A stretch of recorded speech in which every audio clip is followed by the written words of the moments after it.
अस्सलामुअलैकुम, मैं ज़ुलेखा अरफात ज़ुलेखा's किचन से। तो चलिए आज हम बनाते हैं बढ़िया से रमज़ान स्पेशल। वैसे आप आड़े दिन में यानी कि बारिश के मौसम में भी बना सकते हो हरी मूंग दाल के वड़े। आप मूंग दाल के वड़े कहिए, मूंग दाल के भजिए कहिए, बहुत ही मज़ेदार झटपट घर पर बनते हैं। बाहर से क्रिस्पी और अंदर से सॉफ्ट होते हैं। देखिए क्या मज़ेदार दिख रहे हैं और बढ़िया सा टेस्ट है माशाल्लाह इनका। सुपर टेस्टी और सुपर ईजी भी है। तो चलिए शुरू करते हैं आज की रेसिपी। साधारण यानी ऑर्डिनरी इंग्रेडिएंट से एक्स्ट्रा ऑर्डिनरी डिश बनाते हैं आज की। चलिए सबसे पहले यहाँ पर मैं इस्तेमाल कर रही हूँ हरी मूंग छिलटे वाली जो दाल आती है, जिसे हम खिचड़ी के अंदर इस्तेमाल करते हैं, ये वाली। इसको मैं 1 कप ले रही हूँ और इसे एक बाउल में डाल दीजिए। 2-3 पानी से बढ़िया सा धो लीजिए इसे और साफ पानी में इसे भिगाने तकरीबन 3-4 घंटे के लिए रहने दीजिए। या तब तक रहने दीजिए जब तक है ना उसके जो छिलके हैं ना ऊपर नहीं आ जाते, बस वहाँ तक।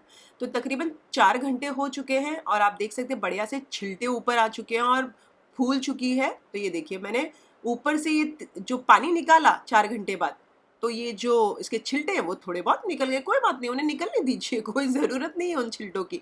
और ऐसा भी नहीं है कि जबरन वो छिलटे आप निकालें ये भी नहीं है, जो निकलते हैं उन्हें निकलने दीजिए। चलिए अब मैं इन्हें छन्नी के ऊपर छानने के लिए 5-10 मिनट के लिए रहने देती हूँ। 10 मिनट हो जाए तो इन्हें मिक्सर जार के अंदर डाल दीजिए। छने हुए ही हैं, पानी तो अभी डालना नहीं है हमें। अब ये सारे डाल दें तो इसके बाद थोड़े मसाले हम डाल देते हैं। 15 से 17 कली लहसुन की डाल दीजिए। मैं यहाँ 4 हरी मिर्चियाँ डाल रही हूँ। आप स्पाइस ज़्यादा चाहिए तो 6-7 डाल सकते हैं।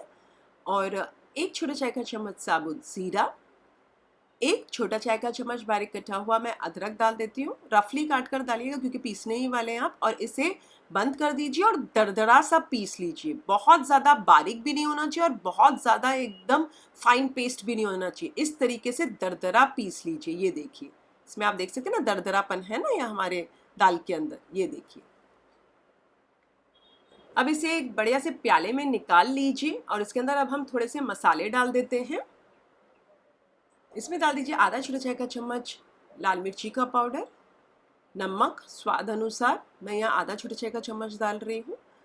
आधा छोटा चाय का चम्मच गरम मसाले का पाउडर, 1/4 छोटा चाय का चम्मच हल्दी पाउडर और आधा छोटा चाय का चम्मच धनिया पाउडर।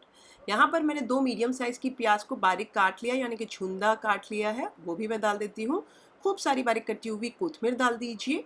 बहुत ही अच्छे से मिक्स कर लीजिए और चख लीजिए। अगर आपको नमक कम लगे तो आप डाल सकते हैं बेशक। अगर आपको लगे कि स्पाइस कम है, चटाकेदार थोड़ा चाहिए आपको, तो मैंने 4 ही हरी मिर्ची डाली थी। आप फिर से यहाँ हरी मिर्ची 1-2 पीस कर डाल सकते हैं और फिर मिक्स कर लीजिएगा। मुझे हल्का सा नमक कम लग रहा है तो मैंने यहाँ थोड़ा सा नमक एडजस्ट किया है। अब मैं क्या कर रही हूँ मालूम है, इसे बहुत अच्छे से एक ही डायरेक्शन में इस तरीके से मिक्स कीजिए तो थोड़ा सा हवा भर जाएगी। हवा भरना समझ रहे हैं ना, एक ही डायरेक्शन में आप कंटिन्यूस घुमाते जाएंगे ना दाल को तो वो हल्की सी लूजन अप हो जाती है। और दूसरी बात उसमें हवा भर जाती है तो क्या होती है ना, अंदर से सॉफ्ट बनेंगे और बाहर से क्रिस्पी बनेंगे। तो बढ़िया सा मैंने उसे फेंट लिया है, एक ही डायरेक्शन में फेंटना है हमें। तकरीबन 3 से 4 मिनट तक फेंटिएगा। हाँ चलिए ये मेरा हो चुका है। चलिए साइड बाय साइड मैंने तेल गरम पे रख दिया था। तेल गरम हो गया तो मैंने यहाँ चूल्हा मीडियम आंच कर दिया।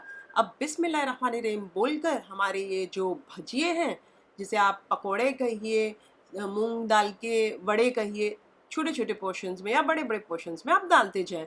उंगलियों से डालें तो ज़्यादा बेटर रहेगा।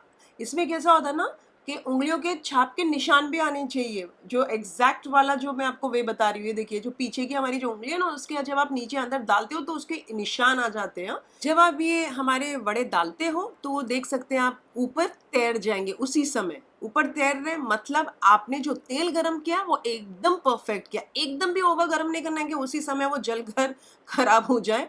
और ऐसा भी नहीं कि नीचे जाके चिटक जाए। अगर नीचे जाके चिटक रहे मतलब आपका तेल बराबर गरम नहीं था। तो तेल गरम कीजिए, फिर मीडियम आंच कर कर फिर डालिएगा तो एकदम परफेक्ट बने। आप देख सकते हैं, आप उलट पलट करते जाएं और इन्हें जब लाइट गोल्डन ब्राउन हो जाए तो निकाल कर नितार कर मैं हमेशा छन्नी के ऊपर रख देती हूँ सो दैट वो एक्स्ट्रा क्रिस्पी हो जाते हैं। आप चाहे तो टिश्यू पेपर के ऊपर भी डाल सकते हैं। वैसे टिश्यू पेपर के ऊपर डालते हैं तो थोड़े से सॉफ्ट और नरम हो जाते हैं। चलिए मैं इन्हें निकाल कर नितार कर छन्नी के ऊपर डाल देती हूँ। इसी तरीके से बैचेस में फ्राई कर लीजिएगा। अच्छा, जो मैंने कहा आपसे कि हवा जो भरनी है कि आप एक ही डायरेक्शन में फेंकते जाएं हमारी ये जो मूंग दाल को प्रिपेयर करें सो दैट वो अंदर से थोड़ी सी सॉफ्ट और फ्लफी बनते हैं।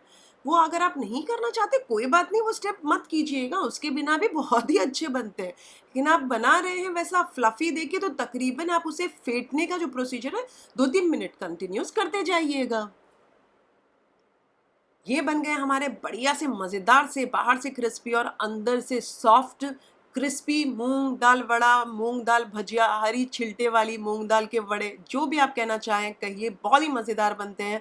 मैं इसे हरी चटनी के साथ सर्व कर रही हूँ। इनफैक्ट मैं वो जो खट्टी मीठी जो लाल मिर्चों वाली वो स्पाइसी भी होती है, वो वाली चटनी के साथ भी सर्व करती हूँ।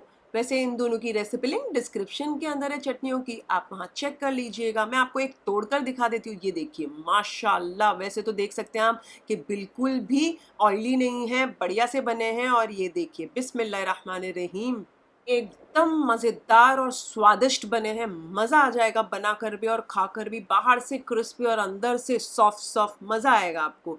अच्छा, इसी तरीके से रमज़ान रिलेटेड बहुत सारी रेसिपीज़ मैंने मेरे चैनल पर अपलोड किया, आप लोगों के लिए लिंक सारे डिस्क्रिप्शन के अंदर है, आप वहाँ चेक कर लीजिएगा। रोज़ रमज़ान की नई नई रेसिपीज़ के लिए मेरे चैनल को सब्सक्राइब भी कर लीजिए। मेरे चैनल का नाम तो आपको पता ही होगा, ज़ुलेखास किचन रेसिपीज़। अगर आप बनाएं तो मेरे साथ कमेंट सेक्शन में ज़रूर शेयर कीजिएगा, मुझे आपके कमेंट्स पढ़ने बहुत अच्छे लगते हैं। अगर आपको स्पाइस ज़्यादा चाहिए तो आप स्पाइस ज़्यादा कर सकते हैं, मिर्चियाँ ज़्यादा डाल दीजिएगा। अगर आपको स्पाइस कम चाहिए तो आप मिर्चियाँ कम डालिएगा। अगर आप इंस्टाग्राम पर मुझे पिक्चर भेजना चाहते हैं, डेफिनेटली मेरे साथ शेयर कीजिएगा। मेरा इंस्टाग्राम आईडी है ज़ुलेखास किचन रेसिपीज़। इसी तरीके से बढ़िया बढ़िया रेसिपीज़ के लिए मेरे चैनल पर बने रहिए। फिर से हाजिर होंगी नई शानदार दमदार रेसिपी के साथ। अंटिल देन टेक केयर, अल्लाह हाफिज़, बाय बाय, एंजॉय।